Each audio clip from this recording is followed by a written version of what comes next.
Okay, good morning everyone. चलिए तो हम लोग क्लास को स्टार्ट करते हैं। कल के क्लास में हम लोग डीसी जनरेटर के बारे में बात की थी। डीसी जनरेटर क्या होता है और डीसी मोटर क्या होता है। अभी हम लोग उसके आगे इसके टाइप्स के बारे में बात करेंगे। इससे पहले हम लोग बात कर लेते हैं कि डीसी जनरेटर होता क्या है। डीसी जनरेटर आपका एक ऐसा मशीन है। आई होप आप लोगों को डिस्प्ले दिख रहा है। आप लोग एक बार चैट बॉक्स में कंफर्म कर दीजिए कि आपको डिस्प्ले दिख रहा है या नहीं दिख रहा। तो देखिए, डीसी जनरेटर आपका एक ऐसा मशीन है जो आपको मैकेनिकल एनर्जी को इलेक्ट्रिकल एनर्जी में कन्वर्ट करता है। ध्यान रखना है, मैंने प्रीवियस क्लास में आपको डीसी मशीन का पूरा वीडियो दिया हूँ। अगर आपको अभी तक नहीं देखे तो आप यूट्यूब पे जाकर देख सकते हैं, ठीक है। और उसमें क्या है कि डीसी मशीन का पूरा डीसी जनरेटर का इंट्रोडक्शन और उसके पार्ट्स के बारे में बताया गया है कि डीसी जनरेटर में कौन कौन से पार्ट्स यूज होते हैं। जैसे कि पूरा जो मशीन है उसमें योक होता है जो योक होता है, फ्रेम होता है, आर्मेचर क्या होता है और स्टेटर क्या होता है, इन सब चीजों के बारे में पूरा डिटेल में बताया गया है। आज हम लोग डीसी जनरेटर के टाइप्स पढ़ेंगे। डीसी जनरेटर कितने प्रकार के होते हैं, ठीक है। तो डीसी जनरेटर यहाँ पर दो प्रकार के होते हैं, परमानेंट मैग्नेट और फील्ड एक्साइटेशन। यहाँ पर टाइप्स ऑफ डीसी जनरेटर अगर हम देख ले, डीसी जनरेटर में आप लोग समझ गए ना। देखो, जनरेटर वो ऐसा मशीन है जो हमें इलेक्ट्रिसिटी दे, ठीक है। तो क्या करता है, मैकेनिकल एनर्जी को इलेक्ट्रिकल एनर्जी में कन्वर्ट करता है। अब देखो, आउटपुट जो होता है, जिस जिस जनरेटर में आउटपुट डीसी फॉर्म में होता है उसे डीसी जनरेटर कहते हैं। और जिस मशीन में आउटपुट आपका एसी फॉर्म में होता है उसे एसी जनरेटर कहते हैं। एसी जनरेटर को हम लोग अल्टरनेटर भी कहते हैं, इसे इसको आप लोग ध्यान में रखेंगे। एसी जनरेटर को हम लोग अल्टरनेटर भी कहते हैं। जो मशीन डीसी आउटपुट दे उसे डीसी जनरेटर कहेंगे। जो मशीन एसी आउटपुट दे उसे एसी जनरेटर हम लोग कहते हैं। तो इतना क्लियर होना चाहिए आपको। अब डीसी मशीन में भी, डीसी मोटर में भी सेम केस है, तो उसके बारे में हम लोग बाद में बात करेंगे। तो डीसी जनरेटर आपको इतना समझ गए क्या करता है ये। डीसी जनरेटर का काम क्या होता है, मैकेनिकल एनर्जी को इलेक्ट्रिकल एनर्जी में कन्वर्ट करना। मतलब कि अगर हिंदी में बात करें तो यांत्रिक ऊर्जा को विद्युत ऊर्जा में परिवर्तित करता है ये। अब देखो, फील्ड एक्साइटेशन हो गया, परमानेंट मैग्नेट हो गया। हम लोग फील्ड एक्साइटेशन की बात करेंगे तो फील्ड एक्साइटेशन दो प्रकार का होता है, एक सेपरेटली एक्साइटेड होता है और एक सेल्फ एक्साइटेड होता है। एक आपका जनरेटर जो होता है वो सेपरेटली एक्साइटेड होता है और दूसरा आपका जो होता है वो सेल्फ एक्साइटेड जनरेटर होता है। अब देखिए, सेपरेटली एक्साइटेड जनरेटर क्या होता है इसके बारे में हम लोग बात करेंगे। सेपरेटली एक्साइटेड जनरेटर क्या होता है, जिसमें अलग से सेपरेट हम लोग सप्लाई देकर उसको एक्साइट करते हैं, that is called separately excited generator. और सेल्फ एक्साइटेड क्या होता है, जिसमें अलग से कोई भी सप्लाई देने की जरूरत नहीं पड़ती है, उसे हम लोग सेल्फ एक्साइटेड जनरेटर कहते हैं। इतना आपको ध्यान में रखना है। अब देखो, सेल्फ एक्साइटेड जनरेटर होता है वो ज्यादातर यूज होता है, ज्यादातर जो यूज होने वाला जनरेटर है वो सेल्फ एक्साइटेड जनरेटर होता है। अब सेल्फ एक्साइटेड जनरेटर को भी हम लोग तीन भागों में बांटे हैं। पहला आपका सीरीज जनरेटर, दूसरा आपका शंट जनरेटर और तीसरा आपका कंपाउंड जनरेटर होता है। ध्यान में रखना है, फर्स्ट आपका सीरीज जनरेटर, दूसरा शंट जनरेटर और तीसरा आपका कंपाउंड जनरेटर होता है। यहाँ पर तीन जनरेटर का डायग्राम आपको दिख रहा होगा। उसके बाद हम लोग एक एक करके बारी बारी से सबके बारे में बात करेंगे, सबको डिटेल में देखेंगे। चलिए नेक्स्ट स्लाइड पे हम लोग आपको ले चलते हैं। तो यहाँ पर देखिए, ये सेपरेटली एक्साइटेड जनरेटर का डायग्राम आपको दिखाया गया है। तो यहाँ पर देखिए, यहाँ पर पॉइंट लिखा गया है, these are the generator whose field magnets are energized by some external DC source, ठीक है, एज बैटरी। मतलब कि कोई अलग से डीसी सोर्स इसमें दिया जाता है, जिसे हम लोग सेपरेटली एक्साइटेड जनरेटर कहेंगे। देख सकते हैं यहाँ पर, देखिए यहाँ पर एक डीसी सोर्स एक्सटर्नल दिया गया है और इससे सप्लाई दिया गया है यहाँ पर फील्ड को, ठीक है। और फील्ड में जो करंट होता है उसे हम लोग आई एफ लिखते हैं। फील्ड में जो करंट होता है उसे हम लोग आई एफ कहते हैं। आई एफ को कहते हैं फील्ड करंट, जो यहाँ पर है फील्ड करंट है। उसके बाद यहाँ पर देखिए, यहाँ पर जो है ये पॉइंट पे देखेंगे, ये लोड लगा हुआ है और यहाँ पर आर्मेचर है, ठीक है। यहाँ पर आपका आर्मेचर है और ये आपका फील्ड है। ये आपको जो दिख रहा है ये फील्ड, शंट फील्ड इसको कहेंगे, ठीक है। और यहाँ पर अलग से सप्लाई फील्ड को दिया गया है, इस चीज को ध्यान में रखें। आप एक एक पॉइंट को समझ लेते हैं। देखिए, यहाँ पर आई ए जो होता है वो आर्मेचर करंट है। जो आर्मेचर में करंट, आर्मेचर से करंट निकलता है उसे हम लोग आर्मेचर करंट कहते हैं, आई ए से रिप्रेजेंट करते हैं। और जो लोड को करंट जाता है उसे हम लोग लोड करंट कहते हैं, उसको हम लोग आई एल से रिप्रेजेंट करते हैं। लोड के पास जो वोल्टेज मिलता है हमें, उसे हम लोग टर्मिनल वोल्टेज कहते हैं, टर्मिनल वोल्टेज कहते हैं, और इसे V द्वारा रिप्रेजेंट किया जाता है। किसके द्वारा? V द्वारा रिप्रेजेंट किया जाता है। उसके बाद हम लोग जनरेटेड में जो ईएमएफ होता है, यहाँ पर EG है, जो ईएमएफ जनरेट हो रहा है उसे हम लोग जनरेटेड ईएमएफ कहते हैं। तो यहाँ पर इतनी चीजों को आपको ध्यान रखना है कि किसको क्या कहते हैं सेपरेटली एक्साइटेड जनरेटर में, ये आपको ध्यान रखना है, ये आपके लिए इम्पोर्टेंट है। उसके बाद हम लोग देख लेते हैं यहाँ पर voltage drop in armature. Armature में वोल्टेज ड्रॉप कितना होता है, ये कैसे हम लोग कैलकुलेट करेंगे। तो यहाँ पर फॉर्मूला देख सकते हैं, यहाँ पर आर्मेचर ड्रॉप निकालने का फॉर्मूला है। ठीक है, अब यहाँ पर देखिए आर्मेचर करंट और लोड करंट वो आई होता है। ठीक है, कर सकते हैं, सेम है। ठीक है, तो क्या करते हैं, V बराबर आई आर यहाँ पर लिखा गया है। ठीक, क्योंकि दोनों करंट सेम है। अब पावर जनरेटेड का फॉर्मूला भी देख सकते हैं, यहाँ पर पावर जनरेटेड का फॉर्मूला है PG बराबर EG इंटू आई। ठीक है, जो आर्मेचर में करंट ईएमएफ जनरेट होगा वो और करंट, ठीक है, दोनों को मल्टीप्लाई कर देंगे तो कितना पावर हमें जनरेट हुआ है ये हमें पता चल जाएगा। ठीक है, तो यहाँ से ये चीजें हैं सेपरेटली एक्साइटेड जनरेटर के बारे में। ठीक है, अब देखिए यहाँ पर सेपरेटली एक्साइटेड जनरेटर के बारे में थोड़ा सा कुछ हम लिखे हैं जो आपको बता देते हैं। ठीक है, देखिए these are the generator whose field magnet are energized by the current supplied by themselves। ठीक है, सेल्फ एक्साइटेड के बारे में अब हम बात करते हैं। सेपरेटली एक्साइटेड में हो गया तो उसमें अलग से सप्लाई देते हैं। अब देखिए सेल्फ एक्साइटेड जनरेटर में क्या होता है, सेल्फ एक्साइटेड में क्या होता है, अलग से कोई सप्लाई नहीं देते हैं। यहाँ पर साफ साफ लिखा है, आप देख सकते हैं, those are the generator whose field magnets are energized by the current supplied by the themselves। मतलब इसके खुद के करंट सप्लाई से ये फील्ड मैग्नेट इसमें जनरेट होता है, इसमें अलग से कोई भी सप्लाई देने की जरूरत नहीं होती। उसके बाद दूसरा पॉइंट देखें, in this type of machine field coil are internally connected. Field coil जो होता है वो इंटरनली कनेक्टेड होता है, किससे? आर्मेचर से। ध्यान रखना, जो फील्ड कॉइल है उस वो इंटरनली आर्मेचर से करंट होता है, और इसके वजह से क्या होता है, due to residual magnetism some flux is always present in the पोल।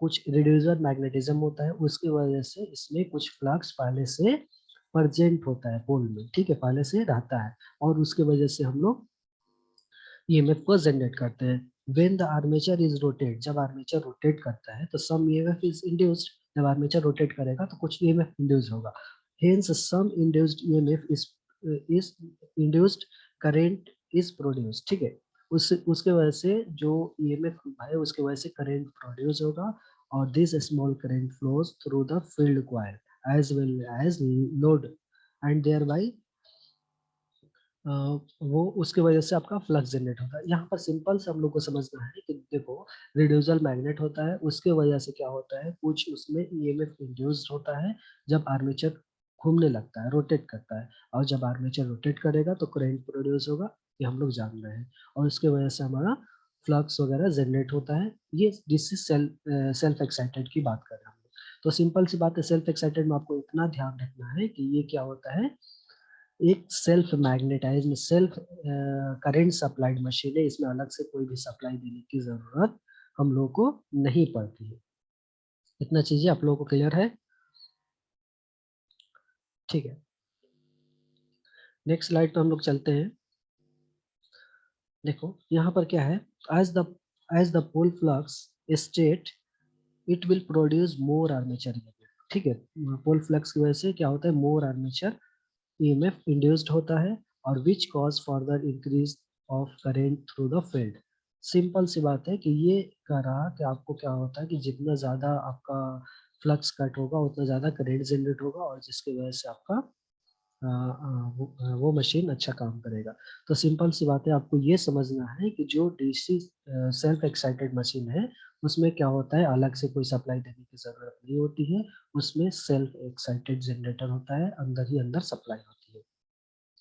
उसके बाद नीचे देखते हैं कि इसके according to the position of the field, field के पोजीशन के आधार पर, फील्ड किधर है उसके आधार पर जो जनरेटर है उसे तीन भागों में हम लोग कैटेगराइज किए गए हैं, तीन भागों में कैटेगराइज किए गए। फर्स्ट आपका सीरीज जनरेटर, दूसरा शंट जनरेटर, और तीसरा आपका हो गया कंपाउंड जनरेटर।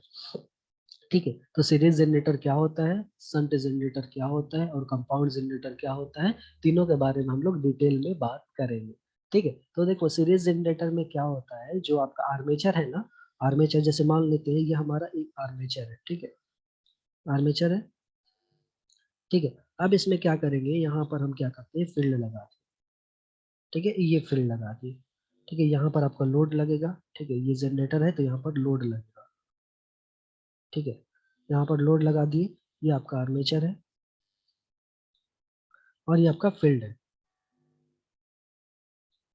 तो देखो ये आर्मेचर के सीरीज में जुड़ा है, सीरीज में जुड़ा है तो इसीलिए हम लोग सीरीज फील्ड कहेंगे, और इस जनरेटर को सीरीज जनरेटर कहेंगे, सीरीज जनरेटर, ठीक है। इसमें क्या होता है, करंट सेम होता है, जो करंट यहाँ से आएगा वही करंट इसमें जाएगा, वही करंट इसमें जाएगा, सभी जगह करंट सेम होता है, ठीक है, सीरीज जनरेटर में ध्यान रखना है, ठीक है।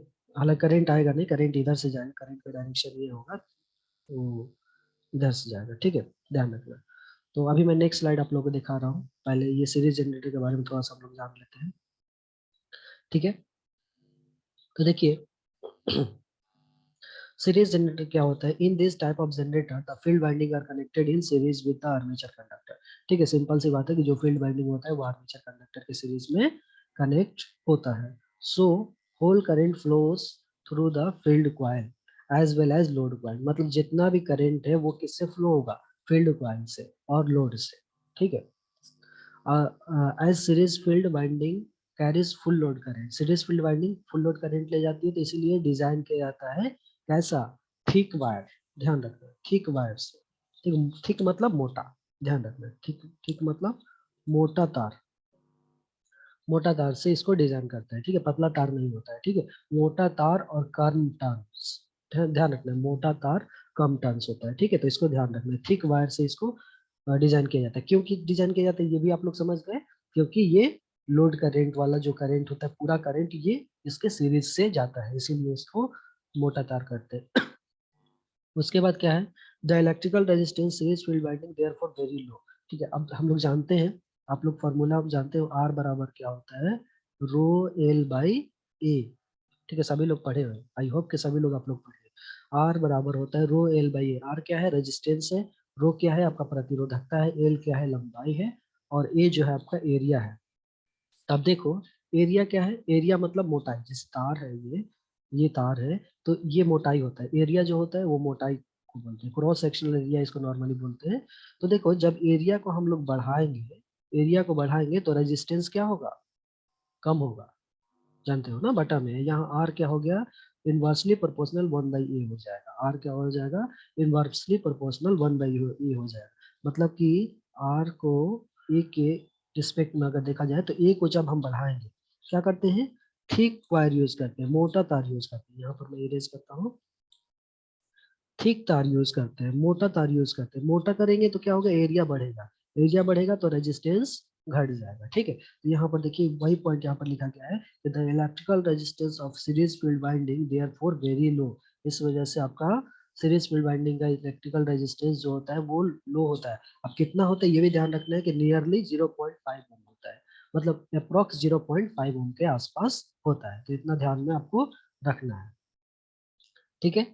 नेक्स्ट स्लाइड आपको दिखाते हैं, उसका डायग्राम देखिए, यहाँ पर आप ये सीरीज जनरेटर का डायग्राम आपको देख सकते हैं, ये आर्मेचर है और इसके सीरीज में ये सीरीज फील्ड कनेक्टेड है, देख सकते हैं कम टर्न्स है और मोटा तार है, ठीक है। अब यहाँ पर जो जनरेटर में करंट ईएमएफ होगा उसे हम लोग आई ए कहेंगे, करंट इंड्यूस्ड होगा उसे हम लोग क्या कहेंगे, आई ए कहेंगे, ठीक है। अब सबके बारे में हम लोग जान लेते हैं बारी बारी से किसको क्या कहेंगे, ठीक है। अब देखिए सीरीज वाइंडिंग रेजिस्टेंस, मतलब जो इसका रेजिस्टेंस होगा ना, सीरीज फील्ड का रेजिस्टेंस होगा उसे हम लोग सीरीज वाइंडिंग रेजिस्टेंस कहेंगे, और इसको आर एस ई से डिनोट करते हैं, ध्यान रखना है, आर एस ई से डिनोट करते हैं। और इसमें जो करंट इसमें से फ्लो होकर निकलेगा ना, यहाँ से करंट जो फ्लो होकर निकलेगा उसे हम लोग current flowing through the series field कहेंगे, मतलब सीरीज फील्ड से जो करंट फ्लो होता है उसे हम लोग सीरीज फील्ड करंट कहते हैं, और इसको आई एस ई से रिप्रेजेंट करते हैं, यहाँ देख सकते हैं आई एस ई से इसको हम लोग रिप्रेजेंट करते हैं।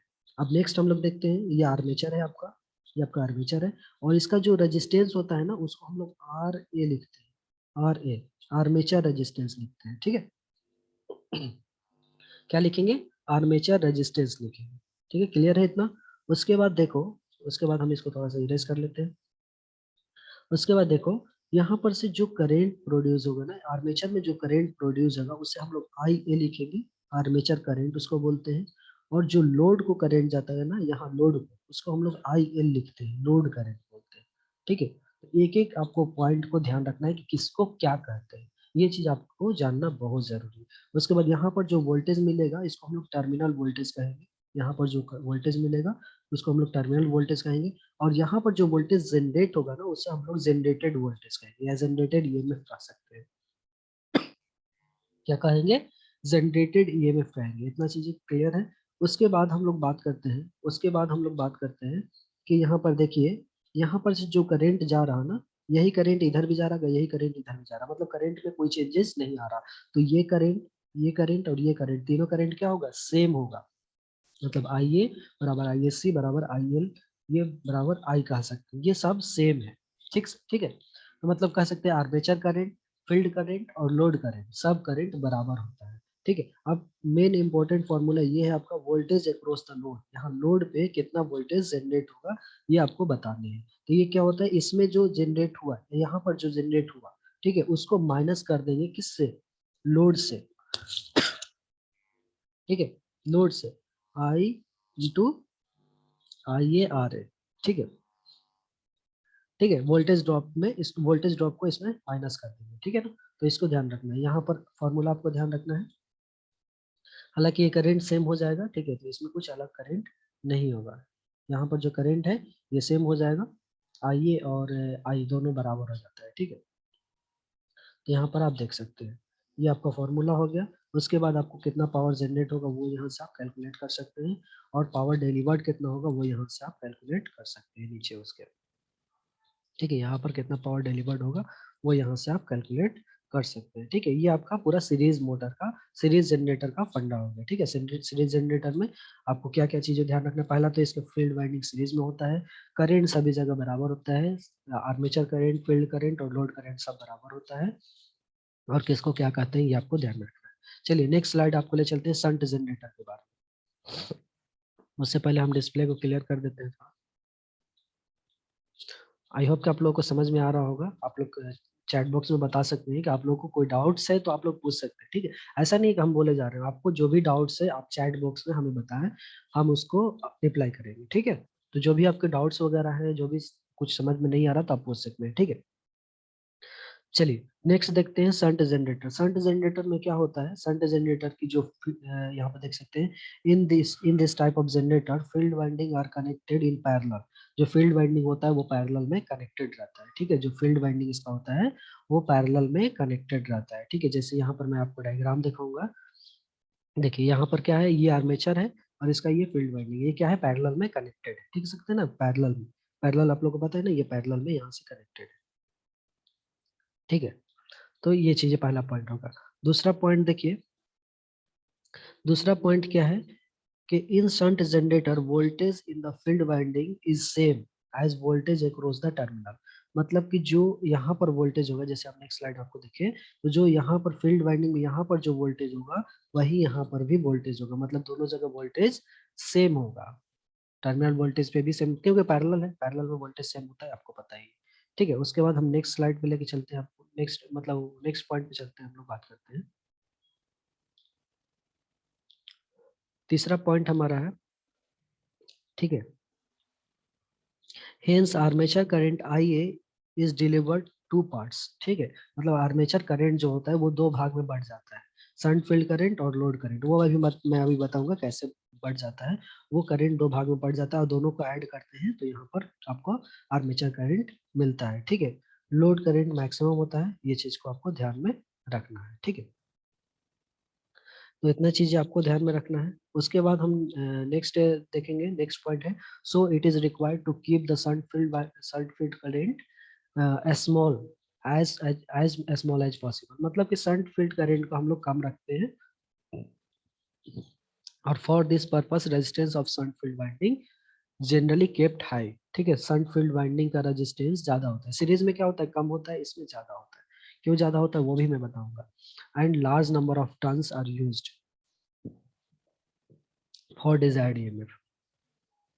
ठीक है। अब देखिए यहाँ पर क्या है कि लार्ज नंबर ऑफ टर्न्स यहाँ पर यूज होता है। ठीक है, यहाँ पर देखेंगे अगर डिस्प्ले पे तो यहाँ शंट फील्ड वाइंडिंग का जो आपका टर्मिनल है वो लार्ज दिखेगा। ठीक है, ज्यादा दिखेगा। ठीक है, लार्ज मतलब ज्यादा। ठीक है, यहाँ पर देखेंगे हम, यहाँ पर देखिए ये जो शंट फील्ड वाइंडिंग है इसका टर्मिनल जो है वो ज्यादा दिख रहा होगा आपको। ये आपका आर्मेचर हो गया, ये आपका आर्मेचर हो गया, और ये शंट फील्ड इधर का जो हो गया शंट फील्ड हो गया। अब किसको क्या कहेंगे इसको भी मैं एक एक करके आपको बताऊंगा। ठीक है, तो देखो shunt field shunt winding resistance. तो देखो इस जो शंट फील्ड है ना, शंट फील्ड यहाँ पर है, इसका जो रेजिस्टेंस होगा इसको आर एस एच लिखते हैं। क्या लिखते हैं? आर एस एच लिखते हैं। ठीक है, क्या लिखते हैं? R S H, shunt field winding या शंट वाइंडिंग रेजिस्टेंस। ठीक है, यहाँ पर देख सकते हैं ये शंट वाइंडिंग रेजिस्टेंस हो गया। उसके बाद नेक्स्ट जो है आई एस एच, मतलब इसमें जो करंट फ्लो होगा ना, इसमें जो करंट फ्लो होगा ना उसे हम लोग क्या है कहेंगे? आई एस एच कहेंगे, shunt current flowing through the shunt field. ठीक है, शंट फील्ड की तरफ से जो करंट फ्लो होता है उसको हम लोग आर एस एच कहते हैं। देखो ये आर्मेचर है, इसका कुछ अपना रेजिस्टेंस होगा। आर्मेचर है तो इसका कुछ आपका रेजिस्टेंस होगा। तो इस रेजिस्टेंस को हम लोग आर्मेचर रेजिस्टेंस कहते हैं, और इसे आर ए द्वारा रिप्रेजेंट करते हैं। किसे रिप्रेजेंट करते हैं? आर ए के द्वारा रिप्रेजेंट करते हैं। ठीक है, उसके बाद देखो आर्मेचर से जो करंट निकलेगा उसको हम लोग आर्मेचर करंट कहते हैं, और इसे आई ए के द्वारा रिप्रेजेंट करते हैं। आर्मेचर से जो करंट निकलता है उसे हम लोग आर्मेचर करंट कहते हैं। अब लोड में जो करंट जाएगा, इधर देखो, इधर में जो करंट जाएगा लोड, तो लोड में जो करंट जाएगा उसे हम लोग लोड करंट कहेंगे। ठीक, क्या कहेंगे? लोड करंट, ध्यान रखना है। क्या कहेंगे? लोड करंट कहेंगे। अब यहाँ पर टर्मिनल पे जो वोल्टेज मिलेगा उसे हम लोग टर्मिनल वोल्टेज कहते हैं, और यहाँ पर जो जनरेट होगा उसे हम लोग जनरेटेड ईएमएफ कहेंगे। ठीक है। अब देखो यहाँ पर एक चीज और समझना है हम लोगों को। यहाँ पर समझना क्या है, देखो यहाँ से जो करंट जाएगा, अब यहाँ पर क्या है? केवीएल लगाओ। केवीएल नहीं, केसीएल, किरचॉफ करंट ला। किरचॉफ करंट ला क्या होता है कि किसी भी पॉइंट पर इनकमिंग करंट और आउटगोइंग करंट का जो अलजेब्रिक सम होता है वो जीरो होता है। ठीक है, यही तो हम लोग पढ़े हैं। तो या incoming current and outgoing current जो होता है उसका अलजेब्रिक सम इक्वल होता है। ठीक है, तो यहाँ पर अगर हम लोग देखेंगे, यहाँ पर अगर हम लोग देखेंगे तो क्या हो जाएगा? यहाँ पर देखो, यहाँ पर आने वाली करंट कौन सा है? Armature current. और जाने वाली कौन सा है? दोनों, ये दोनों। ठीक है, तो आई ए बराबर हम लोग क्या लिख सकते हैं? आई ए बराबर क्या लिख सकते हैं? I L plus I S H लिख सकते हैं। I L plus I S H, जैसे कि आप देख सकते हो पिछले स्लाइड में मैं आप लोगों को दिखा देता हूँ। यहाँ से मैं थोड़ा क्लियर कर देता हूँ। तो देखो यहाँ पर देखो, आई ए बराबर आई S H plus I L. ठीक है, ये फॉर्मूला आपको ध्यान रखना है। ठीक है, मतलब कि आर्मेचर करंट क्या होता है? वो फील्ड करंट और लोड करंट का एडिशन होता है। इस चीज को आपको ध्यान में रखना है, ये मोस्ट इंपॉर्टेंट है, आपको ध्यान में रखना है, मार्क करके रखना है। ठीक है, चलो नेक्स्ट हम लोग देखो, अब आपको कैलकुलेट कैसे करना है वो चीज ध्यान रखना। जैसे आपको शंट फील्ड का करंट निकालना, आई एस एच निकालना, तो वी को आर एस एच से डिवाइड कर दोगे तो आपको शंट फील्ड का करंट निकल जाएगा। मतलब आई एस एच बराबर क्या होता है? वी बटे में आर एस एच। वी क्या है? आपका टर्मिनल वोल्टेज है, और आर एस एच क्या है आपका? अभी तो बताया ना, शंट फील्ड रेजिस्टेंस है। शंट फील्ड का जो वाइंडिंग है, ये जो वाइंडिंग बना है ना, इसका जो रेजिस्टेंस है उसको हम लोग आर एस एच कहते हैं। ठीक है, ध्यान रखना आपको। तो यहाँ से आप निकाल सकते हो। उसके बाद हम लोग को ये फॉर्मूला ध्यान रखना है कि वोल्टेज कैसे कैलकुलेट करेंगे। वी वी बराबर क्या होता है? जो यहाँ पर ईएमएफ जनरेट होगा उसको माइनस कर देंगे आई ए आर एस से। ठीक है, आई ए आर एस से माइनस कर देंगे। ठीक है, ध्यान रखना है।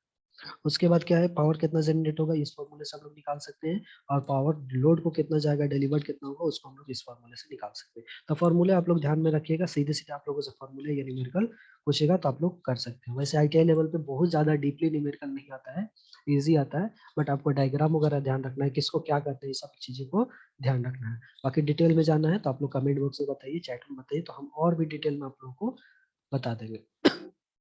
उसके बाद कंपाउंड के बारे में, तो कंपाउंड जनरेटर क्या होता है इसको हम लोग देख लेते हैं। जैसे देखो, कंपाउंड को दो भागों में बांटा गया है।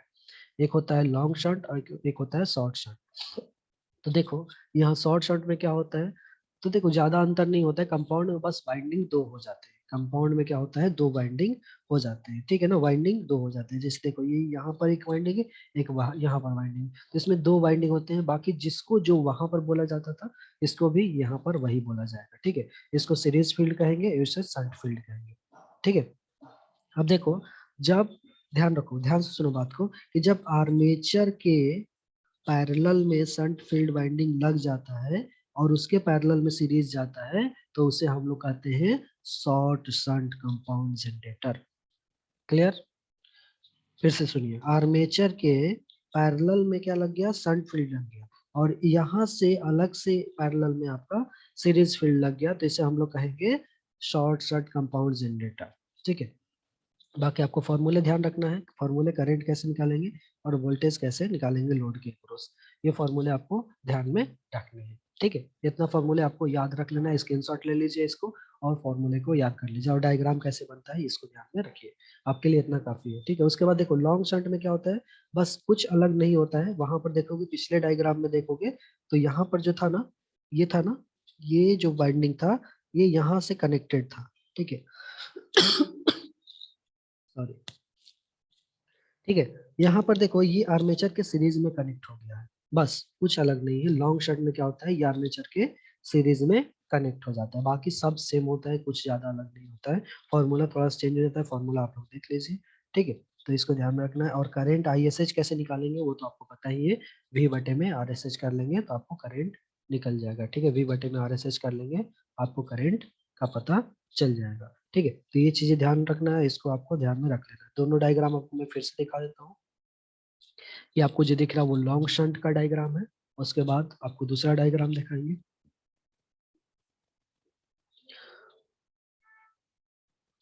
ठीक है। और ये आपको शॉर्ट शंट का डायग्राम है, ठीक है।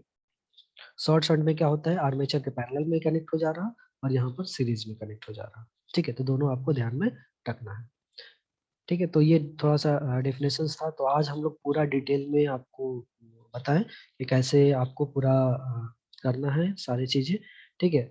इसके अलावा आपको कुछ डाउट्स है, कुछ समझ में नहीं आया है तो आप पूछ सकते हैं, ठीक है। एक एक करके आप लोग